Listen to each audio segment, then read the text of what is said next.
உங்களுக்கு தெரியுமா? ஆம், நேற்று இல்ல, இன்றல்ல, 18ஆம் நூற்றாண்டிலிருந்து நடைபெற்று வருவதாக ஓலைச்சுவடிகளில் கூறப்பட்டுள்ளது இந்த சிவாலய ஓட்டம். இந்த சிவாலய ஓட்டத்திற்கு என்று தனி வரலாறு இருக்கிறது. பீமன் தன்னிடம் இருந்த 12வது உத்திராட்சத்தை கீழே போடும்போது ஒரு கால் வியாக்கிரபாத மகரிஷிக்கு சொந்தமான இடத்திலும் மற்றொரு கால் வெளியிலும் இருந்தது.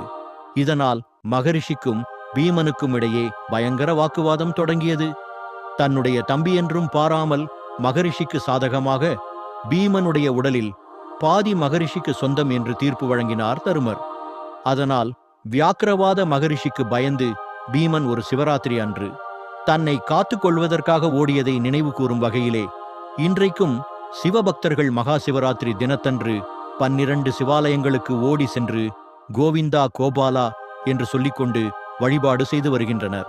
இந்த சிவாலய ஓட்டமானது முன்சிறை திருமலை மகாதேவர் கோவிலில் இருந்து துவங்கி சிவாலயம் திக்குறிச்சி மகாதேவர் கோவில், திருப்பரப்பு மகாதேவர் கோவில், திருநந்திக்கரை திருநந்தீஸ்வரர் கோவில், பொன்மனை தீம்பிலான் குடி மகாதேவர் கோவில், திருப்பன்னிப்பாகம் கிராதமூர்த்தி கோவில், கல்குளம் நீலகண்டசுவாமி கோவில், மேலாங்கோடு காலகாலர் கோவில், திருவிடைகோடு சடையப்ப மகாதேவர் கோவில், திருவிதாங்கோடு மகாதேவர் கோவில், திருப்பந்திக்கோடு மகாதேவர் கோவில் ஆகியவை வழியாக நட்டாலயம் சங்கரநாராயணர் கோவிலில் நிறைவு பெறும்.